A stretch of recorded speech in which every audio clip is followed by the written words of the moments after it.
right, guys. Well, even though it only shows that we have 8 of you, I'm assuming that we've got some people in some groups, or maybe people are just going to be joining us late. So we're going to go ahead and get started. Welcome, everybody. My name is Nicole Gerwell. If I haven't met you already, I am the elementary district instructional specialist. And so basically, I work with teachers, paras, anybody who works with kids, and try to help you infuse technology into your instruction. Technology happens to be a big part of my job this year because, of course, we got the iPads this year and we're doing a lot of virtual education. But normally, actually, technology is a very small part of my job. And what I'm doing is going around and helping teachers with strategies and co-teaching and helping them become the best educators that they can. So just so you know, my little teeny little bit of history, I was at Clear Creek for 4 years teaching fifth grade before I took this job last year. Before that, I worked in Tonganoxie, and I do have a master's in SPED as well as a master's in leadership. So I kind of understand where y'all are coming from. And I want to first of all say hooray that you're finally getting iPads. This was a fight, my friends. This was a fight. And I'll tell you what, you guys need to thank Lee Hansen tremendously because she doesn't give up. And that's great. That's kind of what you need. We always need somebody like that on our side. So I'm so thrilled that we were able to at least provide you guys with some of the learning tools, so that you can provide some, education to your kids. So really happy about that. Um, a little bit about these iPads, and we're going to start off doing some. I'm going to be able to share my iPad screen and kind of tell you a little bit about them to help you turn on some accessibility features that might help you or your students, show you how to Zoom, because I know you're going to be apparently doing that. And then I'm going to actually show you a couple of my very favorite apps that you can use with kids when you're designing instruction. We're going to have a little hands-on time. You guys are going to create your own instructional video. Not really, but kind of fun. I'm using Clips, which is a great tool. And then also I'm going to very briefly show you the student side of schoolwork, because you will be working side by side with these students. You will not have access to schoolwork simply because you don't have students in Skyward. And there's a lot that goes on in the back end in order to make you a teacher. But you can see your students' work by simply sitting next to them or having them screen share what they're doing if they're virtual. For the most part, though, your resource teachers and your grade level teachers will be the ones that will be putting things into schoolwork and getting them back for you. Okay, so we're going to start off. If you guys could just kind of let me know in the chat, what have you been told is going to be your responsibility in terms of working with students? Will you be Zooming? Will you be actually putting together instructional videos? What has been told of you is going to be your expectation? Because I don't know. Nobody has told me. So it's going to be helpful a little bit to see what you guys think you're going to be using the iPads for. I know Zooming. Throw it in the chat if you know, and if you don't know, okay, good. Instructional videos, small groups. Okay, thank you, Dawn. Yeah, ELL, you guys are going to have a lot going on. I got that. Okay. Well, Zoom and possible breakout rooms with students. Okay, so I'm going to teach you some very basic level things, just because I know you're all coming in at different levels. So some of this, it might be a review to you, but I'd like you to follow along with me if you don't mind. I also want to remind you that when in doubt, Google. I am one person, and I already service 350 teachers in our 7 elementary buildings. So if you write me an email, the chances of me getting back to you before you can find your own answer on Google is slim to none. So I'm just warning you now. Go ahead and do that. Ask 3 before you ask me, right? All of those same tools that you guys use in the classroom, I want you to use with me too. I'm only one person and I can't get back to everybody. So I just wanted to put that out there. And there's a lot of information out there about the iPads. So the first thing we're going to do is everybody go ahead and grab an iPad or share them if you don't have enough. I am going to be connecting my iPad to the screen.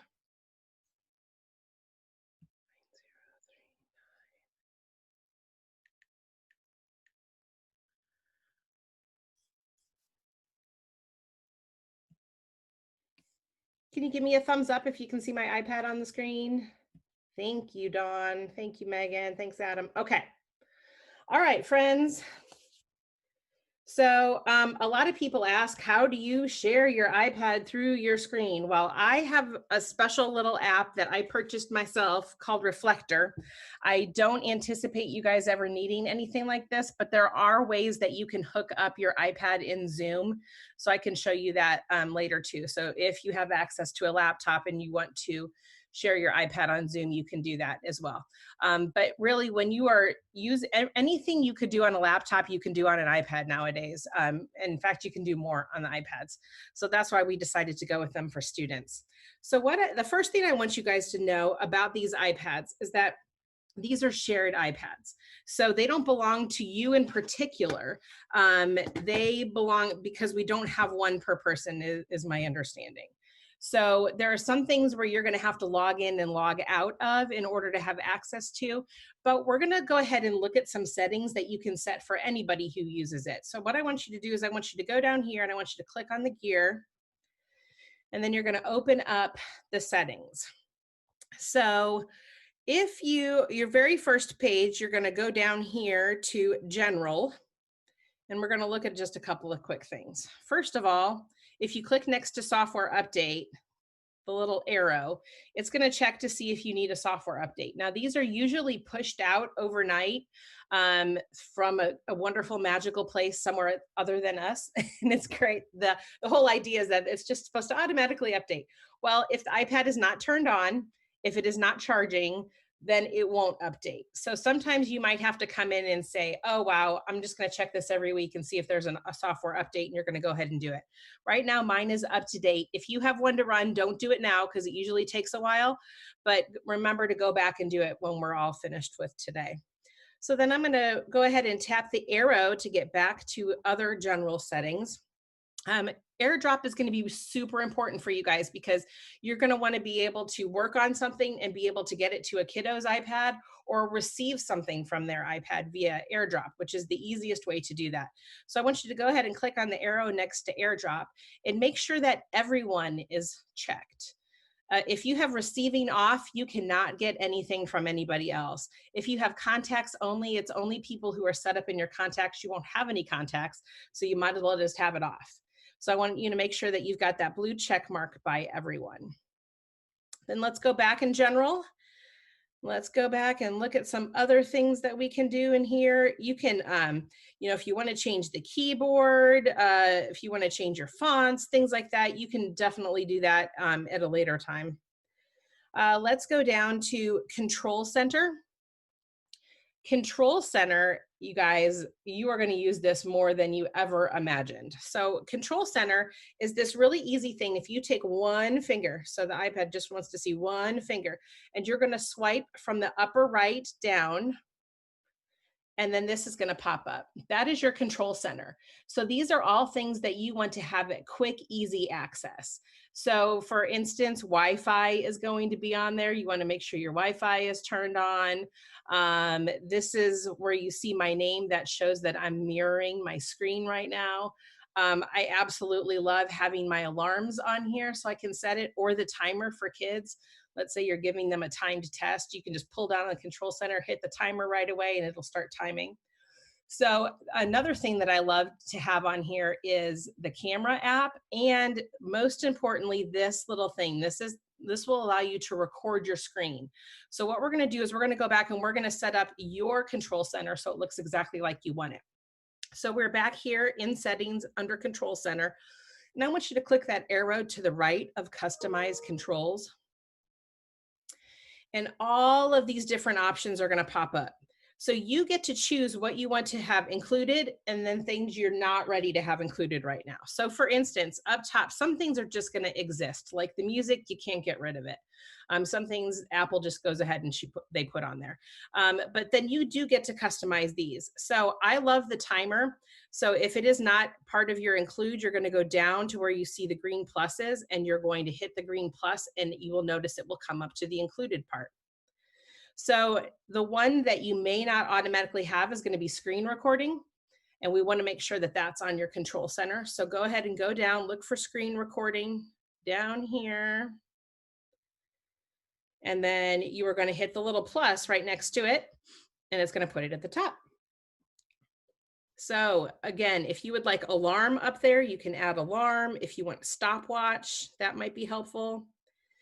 Voice memos might also be helpful. I don't know if you ever have to chart a kid's progress, or perhaps when you're doing some testing or something, if you want to be able to leave yourself voice memos that you can go back and you can transcribe later, that might be something good to have on there too. So now what you're going to do is you're going to take again that one finger and you're going to move it down from the right hand side, and you should see all of those little things that you added. Again, screen recording is going to be your friend. I have a feeling you'll be using that a lot. Okay. Let's go back up to Wi-Fi in settings, Wi-Fi in settings. So you're going to see very different ones from my neighbors have really interestingly named Wi-Fi networks. I'm at home because we're still on a little COVID watch here in the Gerwell household. So, so you will see different things, right? You will see different SSIDs that are available in your building. So there isn't one in particular that you necessarily want to be on. Albert Wi-Fi seems to be, the most user friendly for us and working the best right now, but that's where you're going to go through and you're going to find your Wi-Fi networks. Now let's click on Bluetooth. You want to make sure that Bluetooth is on. If Bluetooth is not on, then number one, you won't be able to have people airdrop things to you. Number two, you're not going to be able to connect to Apple TVs if you need to do that. So just make sure that your Bluetooth is on. If you have a student and the teacher is using Apple Classroom and you're sitting next to them, helping them with their assignments in the classroom, and the teacher says that they can't see your particular student, it's because they've turned Bluetooth off. So that's the first thing I want you to do is I want you to grab the student iPad and turn Bluetooth back on. This is also how our kids are connecting a lot of their wireless devices at home. So they can connect a keyboard this way, they can connect AirPods this way, but actually it's just easier to just have the kind that plug in and plug them all the way in. Okay, so control center we did. So we're going to go back to general. And we've already gone through general, so we're good there. Display and brightness, again, these are things that we want kids to be able to customize their iPads. It's really important. A lot of the kids love this dark mode. It's hard on my eyes. I don't know why they love it, but if they like it and it works for them, then you need to let them do that. The same thing if they decide that they want the split keyboard and it bothers the heck out of you, but it's something that helps them, we need to let them do those kinds of things. We need to give up a little bit of control.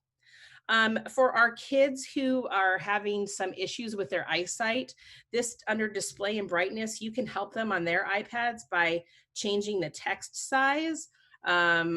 This also works for those of us who are trying to deny the fact that we have eye issues the older we get. So you can go ahead and change that if you want to, but you can also do that for your kids. And the same thing with bold text. The bold text just makes things stand out a little bit more. And so that's why I like using that as well. Again, all these things are things that you can customize however you want, and we want our students to do the same thing. So home screen, the home screen, the same thing, you can make it bigger or smaller, fitting more or fewer apps on the screen, depending on, if that kind of thing helps you. Accessibility. Okay, so accessibility features are not just for our kids who have them written into 504s. Accessibility features are for you and I and for everybody, and it just makes life a little bit easier. So we're going to go through a couple of them that I'd like you to go ahead and for sure put on your iPad. And then if you decide that a student might benefit from it as well, you can show them how to do it and let them decide if that's something that they're interested in. So there are a lot of different accessibility features that you can use and that your students can use. And we're going to start off by touching on spoken content. So what spoken content does on the iPads is that when you are holding down on, let's say, a website, up will pop a little button. It'll say copy, paste, or it'll say speak if this is turned on. And then what will happen is that anything that's highlighted, the iPad will actually read it to the student. I'm sure a lot of you who are in ELL right now are like, whoa, hallelujah, right? It is a great tool for when you're not there. Is it something that we want the kids to do and not practice their reading on their own? No. But if they get to a word that they really don't know, and especially if it's, a word that is just common in the English language, then you can hold down on it. It will not only speak it, but the pronunciation will be correct, and they will have the ability to have a definition pop up as well. So make sure speak selection is turned on your iPad, and this might be something you want to do for sure on your kids as well. So speak screen is a little bit different from speak selection. Speak screen is going to be better for our kids who have severe vision deficits where it's really hard for them to see the screen, or for our kids who are really, really struggling readers, our littles, our ELLs. Those kinds of kids are going to benefit from speak screen. And basically what you're doing is you're taking two fingers, and this is what I always teach people, because if you have two fingers and you put them together like this, the iPad thinks it's just one big fat finger. So you have to have two fingers spread apart. So you're going to actually swipe down with two fingers from the top of the screen, and it's going to read everything on the screen.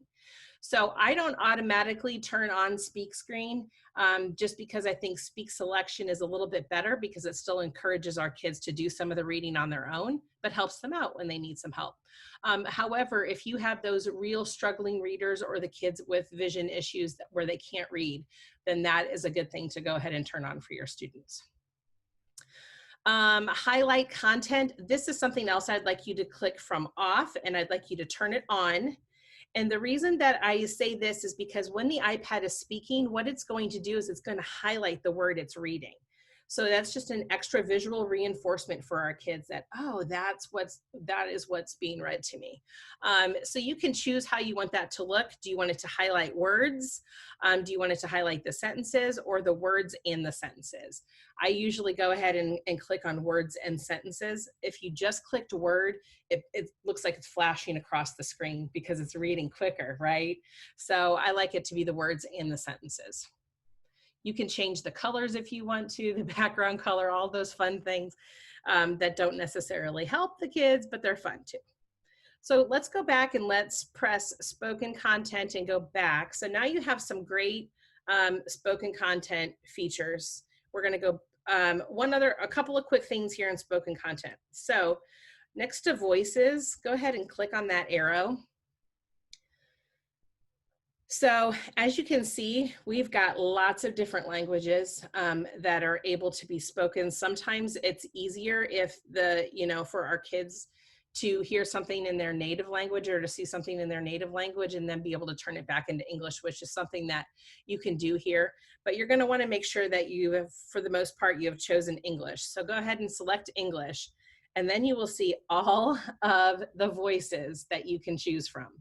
Now, the ones that are already downloaded are Siri is automatically downloaded, but you can see, like, to the right, there are some clouds with arrows. So those are voices that just need to be downloaded. You can do that at a later time. My suggestion is Alex. Alex has the most Midwestern, Kansas City kind of accent. So, and he has a very deep voice, and I actually got to meet Alex, believe it or not. I met him at a conference. He does not look like what he sounds like.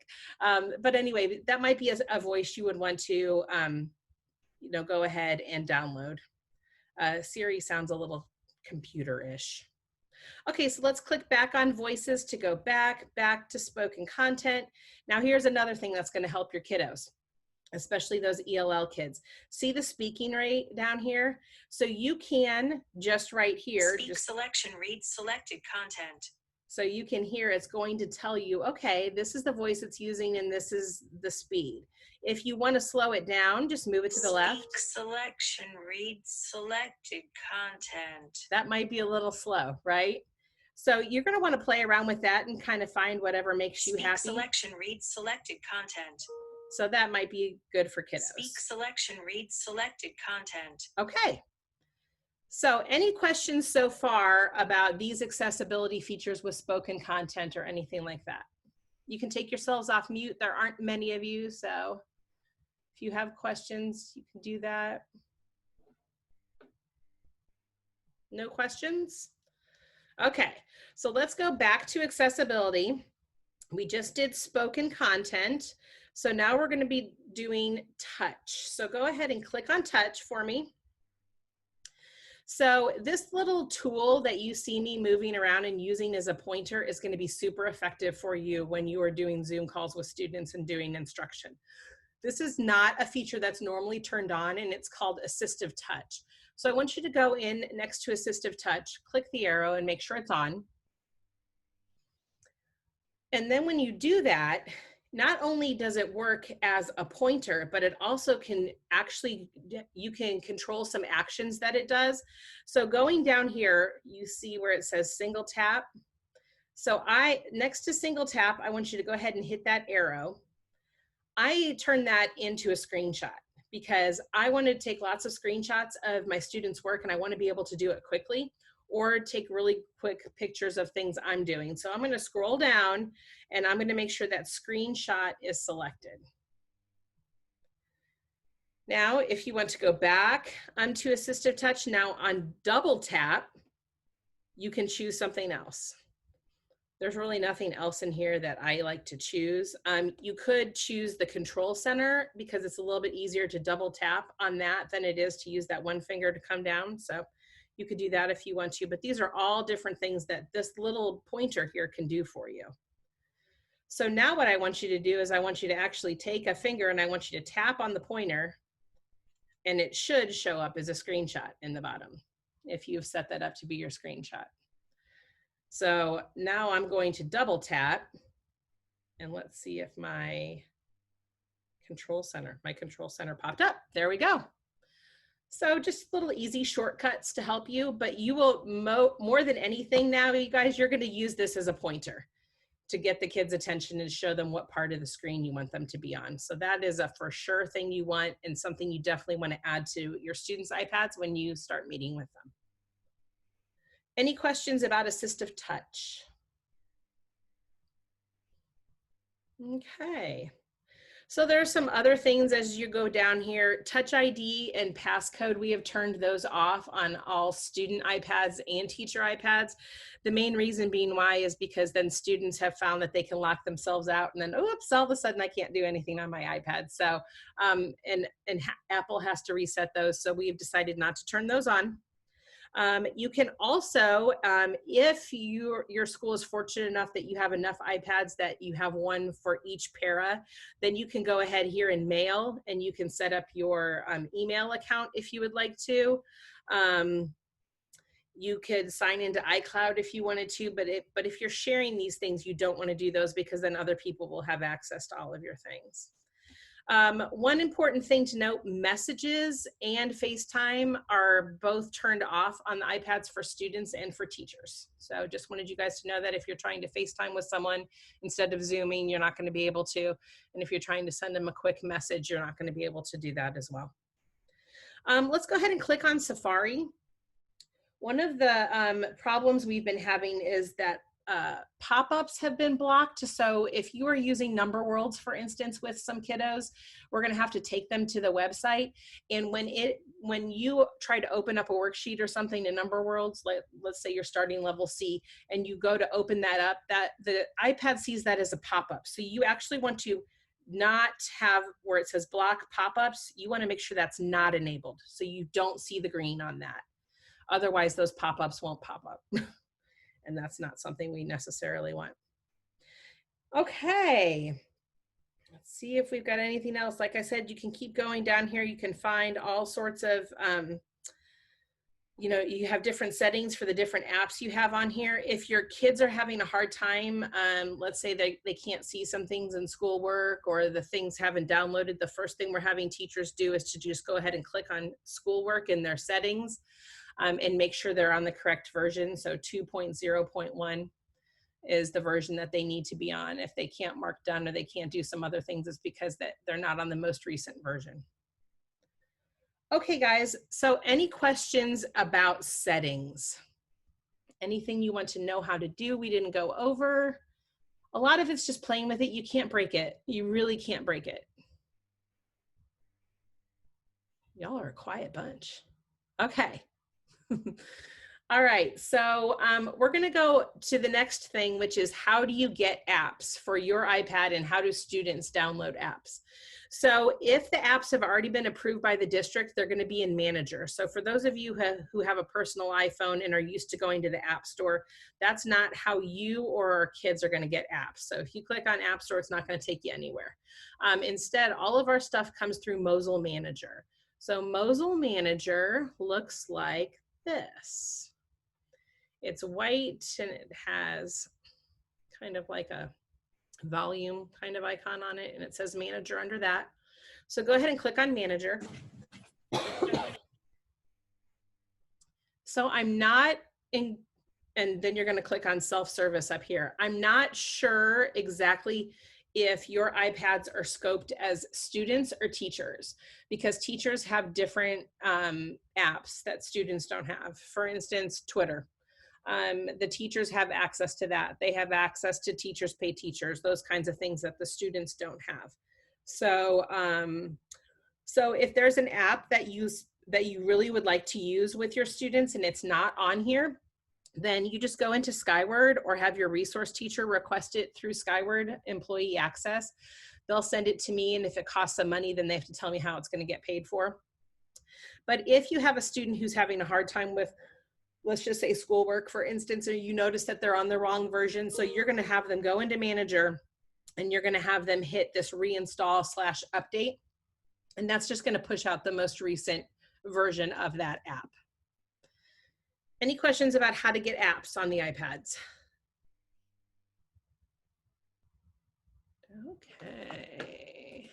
Let's see. Let me open up the chat. That would be helpful. Okay.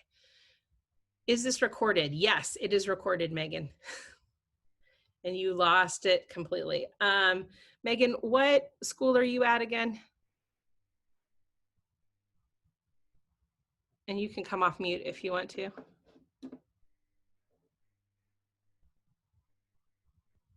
Riverview, okay.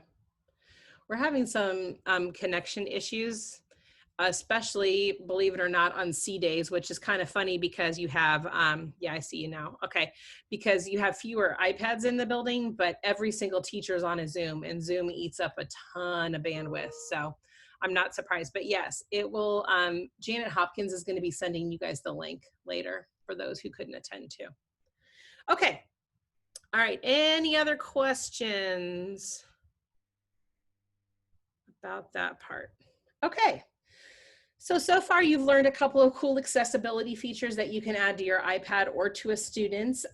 We talked about adding some great things like screen record to your control center and the ability to take a screenshot using your little assistive touch pointer here.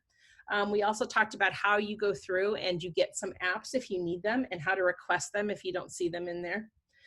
So today we're going to talk about some of my favorite apps. And the first one is really like super simple, but I use it quite frequently, and that is the Notes app.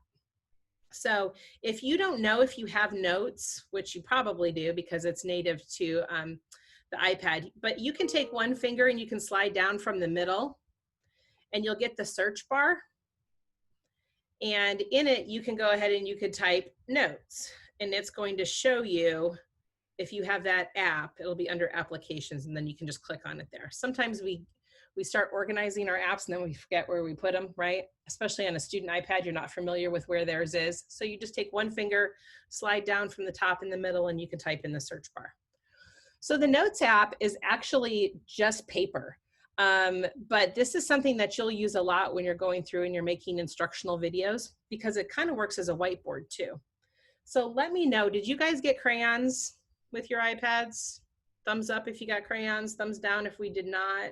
Yay, you got them. Oh, Adam, what the heck, man?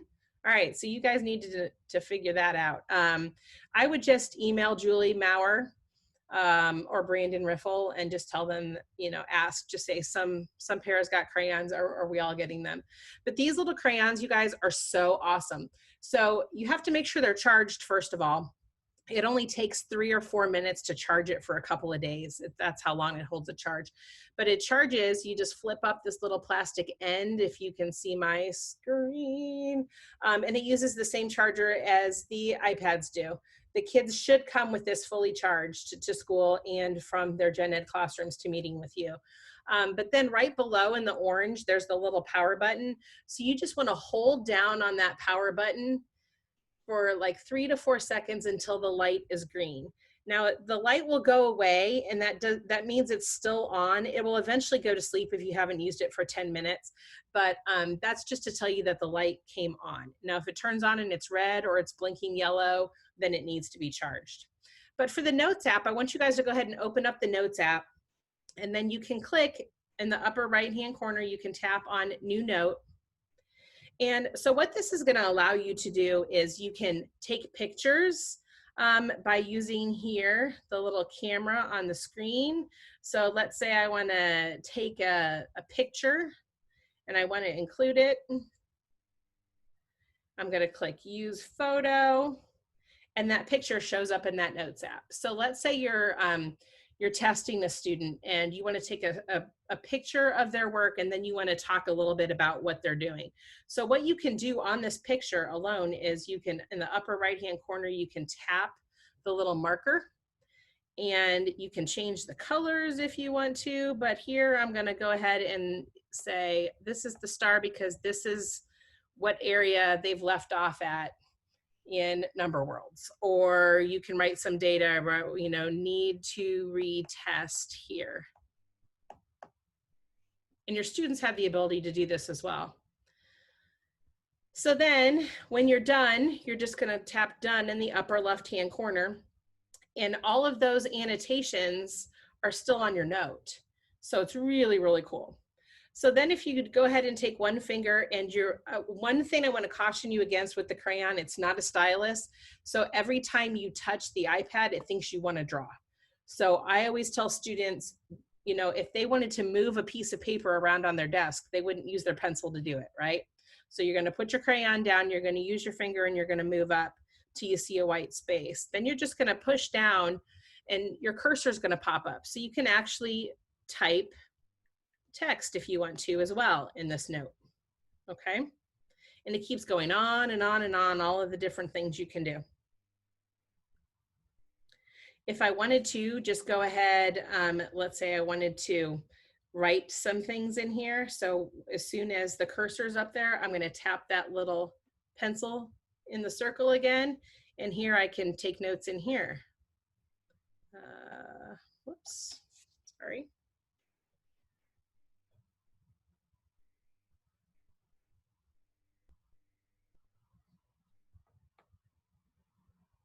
Right here. Kendall did great today. So here we've added a picture, we've annotated the picture, we can type with text, we can just use our crayon to take notes. This note app is just absolutely wonderful. Another way that I use the note app a lot is, how you have, like, let's say you have a worksheet that comes with number worlds and you want the kid to be able to take it home. So right now, well, and forever, the way that it works with number worlds is our kids are going to have to log into number worlds via the web every single time. There's no app, there's no way to save it. They can save it as a bookmark, but they're still going to have to log in a lot. And so for some of our kids, that might be a little bit harder, especially our kids that may not have great connectivity at home.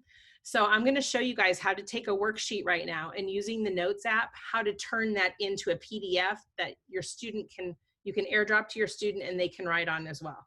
So we're going to go ahead and click New Note in the upper right-hand corner and just find something around your office, white piece of paper that has some writing on it, anything that you would like to turn into a PDF. And so you're going to create a new note, then you're going to click right down here on this camera app, and you're going to tap it, and here you're going to do scan documents. So you're going to get this screen, and as you see, I'm going to come up, I'll be over this little piece of paper. It's the only thing I have. And it can either automatically turn it in to this picture, or you can just click on, oh, I'm really moving today. Or you can just go ahead and take a picture. Then it's going to ask you to move the boundaries if you need to go ahead and do that. And then you are going to hit keep scan. And that just turned it into a PDF. Now you can scan another page if you want to here, and it will save it as one continuous file. But here I just have the one page, so I'm going to click save. And so now you have a PDF that you can send to a student. So how would I send this to a student?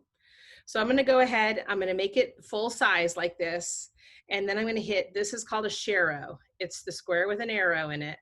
I'm going to tap that, and I'm going to tap airdrop, and my student's name will pop up. So for instance, John Doe is a student iPad I have here in my classroom. So I would just send that to John Doe, and then you can see that it's waiting. And then as soon as I accept it,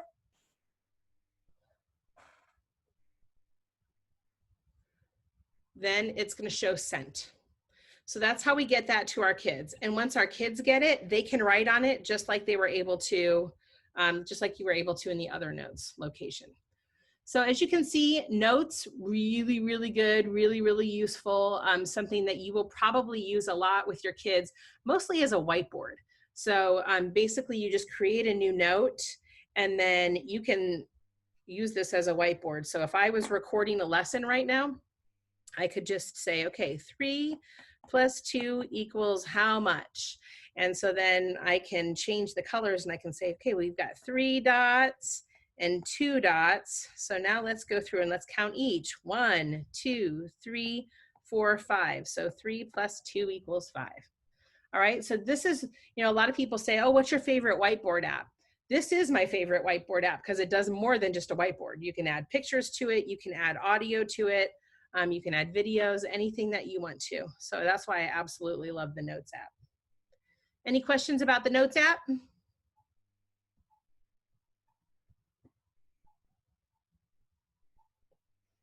Okay.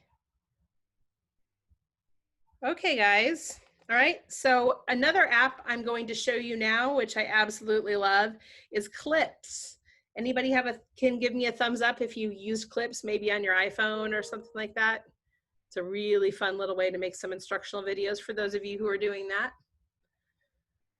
Okay, so the first thing I'm going to have you do is I'm going to give you about 1 minute, and I want you all to take your iPads and go around the room, and I want you to take 5 pictures of things. It doesn't matter what they are, 5 pictures of things. If you don't know how to take a picture, you're going to look for the camera app. Find mine on here.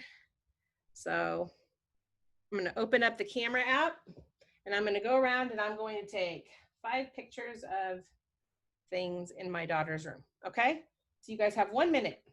Go take 5 pictures.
Okay, 30 seconds, guys, 30 seconds. While we're waiting, Megan, I'm going to answer your question. So basically, Megan asked, she said, how do you draw on a picture in notes? And you don't need a crayon to do it. You can use your finger as well. But we're going to go back to that note that had the picture. And all I'm going to do is I'm going to tap on the picture to make it big. And then in the upper right-hand corner, you see the little pencil in the circle, you're going to tap that. And then I could use my finger or a crayon, either one. And I can go ahead and draw on it. And then you just click done, which is in the upper left-hand corner. And you will see that the stars that I drew are now attached to the picture. That answer your question? Okay, awesome. Okay, guys, clips. Guys, clips is so much fun. All right, so remember, what do we do to find an app on here without having to search through all of them? One finger in the middle, we're gonna pull down gently and we're gonna type in clips. Clips should automatically be on your iPad and on your student's iPad. If it's not, you can go to Manager. You can watch now and then go into Manager and download it here in a second. But I'm gonna open up Clips. Clips is one of those that works. Oh, hello, good morning. Okay, so Clips is one of those that works vertically instead of horizontally. So almost everything on your iPad, you wanna hold it horizontally, but Clips works vertically. So what we're going to do is we are going to tap on your camera app. And if you want to, you can go ahead and take some video of something in your room right now by holding down on the pink button. Anything you say during this time is going to be recorded as well, but I can show you how to mute that. So if I wanted to take some video, I'm going to hold down on that. Ooh, this is really funky. I feel like I'm in the 70s. Okay, so I'm just gonna hold down on that pink button and you can see in the lower left-hand side, it's recording video and it's also recording my audio. Then I let go of the pink button and I have a video clip down in the lower left-hand corner. So try that now. Get some video of somebody sitting next to you and give them a compliment.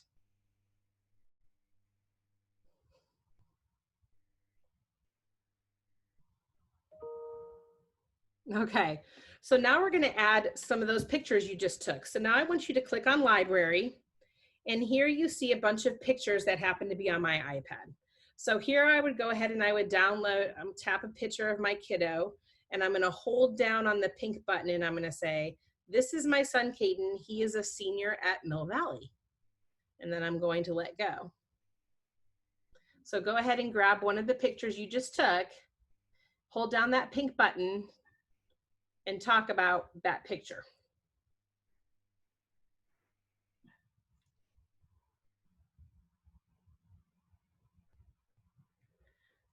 And then we're going to repeat that for the other pictures that you took. So now I'm going to tap on this picture and say, this is my daughter, Morgan. She is a junior at University of Nebraska. So go ahead and do that for all of the pictures you took. These are my very spoiled puppies who have their own car seats. Yes, I am crazy.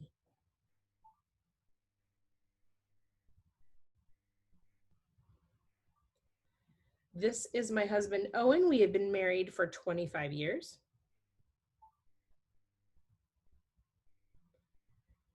And if you invite me in for a coaching session, I promise to clean up the mess after I leave. All right, so right now you guys should have a bunch of different clips. And if you tap in the lower left-hand corner, you see each of them.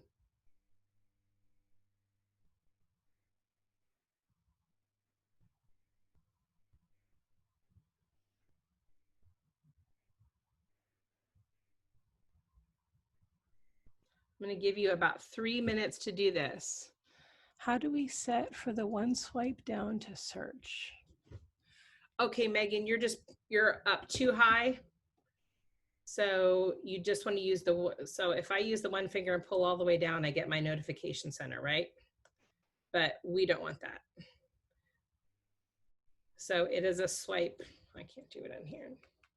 To do it, you have to do it when you're in your home screen with your apps, and you don't pull down from the black. You pull down from the colored part. That makes sense. Okay. Okay, guys, we're going to kind of escalate this a little bit just because I want to finish showing you how to use clips and then we're going to do some Zoom stuff. Our hour has gone by really quickly, but here are a couple cool things you can do in clips. So if I go ahead and I select a photo or a clip that I have made, I can add all sorts of things to it by hitting the effects button. I can, change it into a cartoon style if I wanted to. I can make it dramatic. I can click on text and I can add any of this text here and I can change what it says.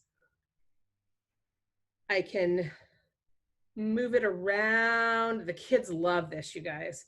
I can add stickers if I want to. It's downloading it. So there we go. I can add emojis. Yes, there are inappropriate emojis on here. All right, I'm just going to tell it we can't turn them all off or turn them all on. So you just have to use your best teacher voice and make sure that kids are doing the right thing. So anyway, so you can do lots of different things to this video. And the last thing I'm going to show you is down here, posters. So you're going to click on posters, and these are great, like interactive things that your kids can put on titles of their things about my project. And then I'm going to hit apply, and then I'm going to hold down that pink button to turn that into a clip, and you can see it moved. And then if I want this at the beginning, I'm just going to hold my finger down at the bottom, and I'm going to move the clip over wherever I want it. And the last thing you can do is in the upper right-hand corner, you can hit that music button, and you can add all sorts of things from soundtracks. There's a bunch of little soundtracks that have already been added. We'll choose that one. So now when I hit done, I have a complete video that I can upload and airdrop to anybody I want to. I can upload it to YouTube. I'm just going to hit play button to turn that into a clip. And you can see in the lower left-hand side, it's recording video and it's also recording my audio. This is my son, Caden. He is a senior at Mill Valley. This is my daughter, Morgan. She is a junior at University of Nebraska. These are my very spoiled puppies who have their own car seats. Yes, I am crazy. This is my husband, Owen. We have been married for 25 years. If you invite me in for a coaching session, I promise to clean up the mess after I leave. So there you go. That is one way to make an instructional video. Okay, you could use the Notes app. You could take pictures of what you're drawing. You could add some video to it, some audio to it, and it's just fun. And the kids love making them too. So if you need to know what the kids know, the best thing is to let them make a clips video and show you. Then to share it, it's super easy. I'm just going to press that share, which is now in the lower right-hand corner. And I am going to either airdrop it to a student if I want to do that. I can hit export project and it'll save it on YouTube, all sorts of things. This is a very quick introduction to this, and I understand we went quickly. So, but play around with that. I think you will really love it. And it's a great way to, make a video to introduce yourself to students or parents and kind of tell them what your role is in their student's life too. And you can send it to them that way through email or however you want to. Okay, guys, quickly, we're going to go over Zoom. Now, here is the one time you guys are going to have to log in and log out every single time. If you don't log into Zoom, we don't just have like a basic account that everybody can use. So what I want you to do is I want you to find the Zoom app, and you're always going to go in through the Zoom app every single time. Your students are going to as well. So I'm going to go ahead and click on Zoom. And down here where it says sign in, you are going to use your USD232 login and password. So right now, let's go ahead and have one person log in to the iPad. We're going to sign in with an SSO. So we are going to tap SSO. You're going to type in USD232, no spaces.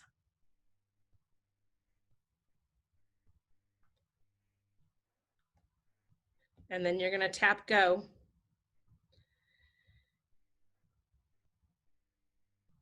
And then here's where you're going to put your, and mine already logged in once. So once you've logged in once, it'll open it back up again, but you're going to type in your USD232 login and password. And then that's going to take you to the Zoom screen. So go ahead and do that now.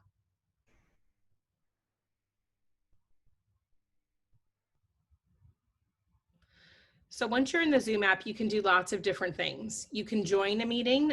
So if somebody else gives you their numbers, let's say you're going to join a classroom meeting in progress, you just need to have the teacher's numbers and password, and you would click join and you would type that in. If you would like to schedule your own meeting that's coming up, then you would hit schedule. And then you would make a copy of your room numbers and password. And then new meeting would just start a meeting right now. So in the lower left-hand corner of this screen, you see settings. So go ahead and tap on settings. So this is where you can, we're asking people to have the same common password every single time. And I think what we're finding is a lot of our classroom teachers are using their last name. But if your name is harder to spell or something like that, you can just pick something that you want, but just leave it the same at all times. So you're gonna click on the little arrow next to meetings. And you can set your own settings for however you want your Zoom call to go. If you always wanted to mute your microphone and turn off your video when you enter it, then you would go ahead and tap those kinds of things. Some things are just permanently on and you can't change those. Those are things the district has decided that they want to have on. Showing the name when participants join, those are always good things. I want you to make sure that under meeting settings where it says always show meeting controls, that is turned on. That is gives you the ability to mute anybody or kick anybody out that doesn't belong there. And those virtual backgrounds that look so super cool, we can't use them unfortunately. So sorry about that. Ooh, if you are an older person like me, you can click the touch up my appearance. It actually gets rid of your wrinkles. So that's a fun thing, but you don't have to do any of that stuff. So we're gonna go ahead and we're gonna click the back arrow key and then go ahead and click on chat. So you want to make sure that your students can chat with you during the call because it's a lot easier, especially if you have a larger group of kids, than to have everybody off mute. So you want to make sure that that chat is open and that the kids can do it. Also, district-wide, we have it turned off so the kids can't chat each other without you knowing about it. Just a little safety feature. Now, the one thing that you guys may or may not have to do, and I don't know, you guys can come off mute and let me know. Have you been given any instructions about when you're Zooming with students? Are you supposed to record those Zooms? Do I need to show you how to do that? Anybody?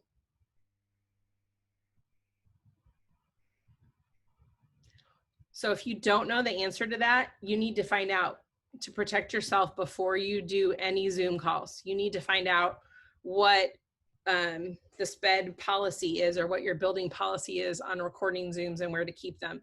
But the really cool thing is, remember how we set up a screen recording on the iPads in the control center? So if you started a new meeting, you would just take that one finger, swipe down for the control center, and you would actually here be clicking on here. Once you started the meeting, that's the screen record. And when you hold down that button, it may not let you do it on a, let's see, it may not let us do it on a Zoom. So what you would do if you have to record it, just reach out to me because there's a different way that we would have to record it on Zoom. We can set it so it automatically records it and saves it on your iPad, but just reach out to me if that's the case. So you've not been told to, that's good. So anyway, so those are ways that you're gonna Zoom with your students. I can't actually open up a Zoom because I'm already on a Zoom, if that makes sense. It won't let you have two rooms open at the same room number at the same time. But what you would do is once you go ahead and you get into that Zoom, it's really, really easy. And I want you to practice with each other after this is over. So you'll set up a Zoom and you'll call and invite somebody else in the room. So you can practice screen sharing and doing those things, but yeah, just share screen and then you can choose what you want it to share. Like maybe you just want it to share the notes app, or you can have it share your whole screen and you are still on the Zoom call on your iPad while you're doing something in a different app. So that's a really cool thing about the iPad. Same thing with your kids. Like if you want to show them how to do something, the Zoom meeting is still in progress. You just have them hit the home screen button twice and open up a different app, and they can still hear you and you can still hear them, but now they're able to work on a different app with that Zoom meeting still open. So that's a neat thing about doing it on the iPad too. All right, guys, I know that that was rush, rush, rush, and we are hitting our 10 o'clock mark. So here's what we're going to do. I want to give you guys time to hopefully, still play around with some of these things and be able to ask me questions. I don't know if you have to go and serve students, do something else right now. I'm not really sure what your C days look like yet. But I can go ahead and hang out here. You can take yourself off mute. If you have questions, I'm more than happy to help answer those. And then if you don't have any questions, I just encourage you to play around with it as much as you possibly can. Just remember, the only thing you're ever going to log into is Zoom, and you're going to have to log out of that too when you're done with it in case someone else uses the iPad after you.